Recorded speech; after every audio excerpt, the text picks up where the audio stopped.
নমস্কার বন্ধুরা, আজকে আমি তোমাদের সাথে শেয়ার করতে চলেছি সজনে ডাঁটা আলু পোস্তর একটা দারুণ রেসিপি।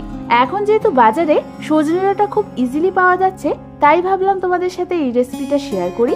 এটা বাড়িতে বানিয়ে নেওয়া যেমন সহজ, তেমনি খেতেও লাগে গরম গরম ভাতের সাথে দুর্দান্ত।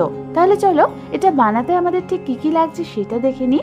আর আমি সুস্মিতা তোমাদেরকে আমার চ্যানেল ইয়ামিজ বাংলাতে স্বাগত জানাই। এই রান্নাটার জন্য আমি এখানে 6 থেকে 7টা মতো সজনে ডাঁটা নিয়ে নিয়েছি। এবার প্রথমে ডাঁটাগুলোকে ভালো মতো ধুয়ে নিয়ে আমাদের এই ডাঁটাগুলোর দু সাইডটা এইভাবে ছুরির সাহায্যে কেটে নিতে হবে।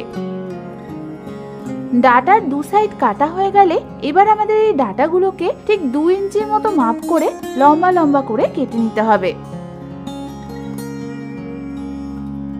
আমি এখানে যে সজনে ডাঁটাগুলো নিয়েছি সেটা সরু আর কচি বলে এর গায়ের খোসা আর আমাদের ছাড়াতে লাগেনি, কিন্তু তোমাদের যদি সজনে ডাঁটা একটু মোটা সাইজের হয় তাহলে তোমরা ঠিক এই পদ্ধতিতে এর গায়ের ছালগুলো ছাড়িয়ে নেবে। এবার আমি অন্যদিকে নিয়ে নিয়েছি দুখানা মিডিয়াম সাইজের আলু। এবার আমাদের আলুগুলোকে ভালো মতো ধুয়ে নিয়ে এর গায়ের খোসাগুলো প্রথমে ছাড়িয়ে নিতে হবে।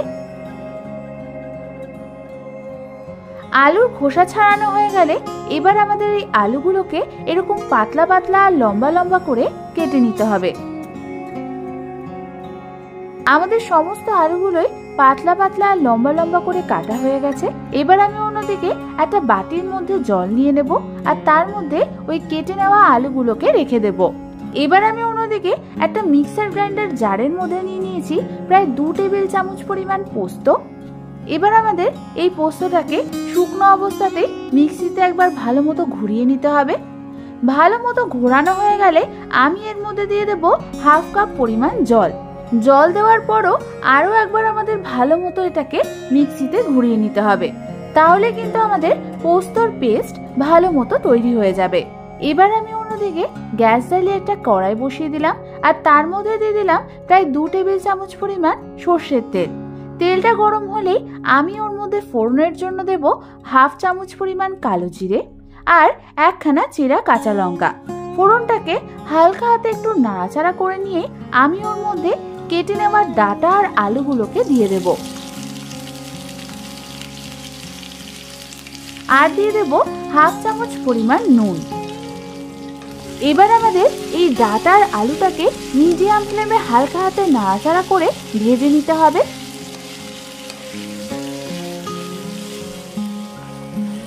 ভালো মতো নাড়াচাড়া করার পর আমি এটাকে ঢাকনা চাপা দিয়ে রেখে দেব যতক্ষণ না আমাদের ডাঁটাটা হালকা সেদ্ধ হয়ে আসছে আর আলুটাও সেদ্ধ হচ্ছে।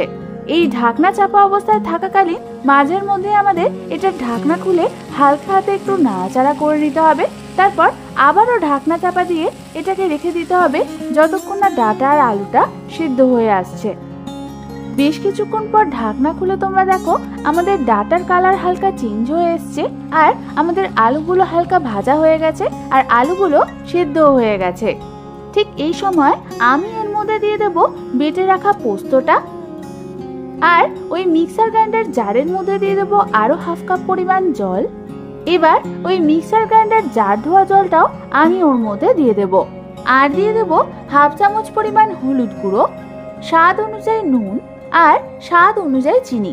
এবার আমাদের সমস্ত কিছুকে হালকা হাতে একটু নাড়াচাড়া করে নিতে হবে।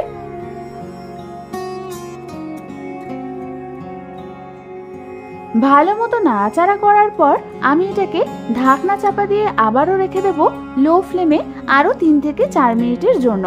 3 থেকে 4 মিনিট পর ঢাকনা খুলে তোমরা দেখো আমাদের সজনে ডাঁটা পোস্তটা একটা গামাখা গামাখা কনসিস্টেন্সি চলে এসছে। ঠিক এই সময় হালকা হাতে একটু নাড়াচাড়া করে নিয়ে আমি এর মধ্যে দিয়ে দেব কিছুটা পরিমাণ কাঁচা সর্ষের তেল। এতে কিন্তু এই ডাঁটা পোস্তের ফ্লেভারটা দারুণ আসে। ব্যাস, তাহলে তৈরি হয়ে গেল আমাদের দারুণ স্বাদের এই সজনে ডাঁটা দিয়ে আলু পোস্তের এই রেসিপিটা। এবার শুধু গরম গরম ভাতের সাথে সার্ভ করার অপেক্ষা। এবার তাহলে যে কোনো দিন বাড়িতে একবার ঠিক এইভাবে সজনে ডাঁটা দিয়ে আলু পোস্ত ট্রাই করে দেখো, আশা করি তোমাদের খুবই ভালো লাগবে। আর এই রেসিপিটা ভালো লেগে থাকলে একটা লাইক করে দিও। আর এরকম দারুণ দারুণ রেসিপি আরো পেতে হলে আমার চ্যানেলটাকে কিন্তু অবশ্যই সাবস্ক্রাইব করে নিও। আজ তাহলে পর্যন্তই, আমি আবার চলে আসবো তোমাদের কাছে নতুন কোনো রেসিপি নিয়ে।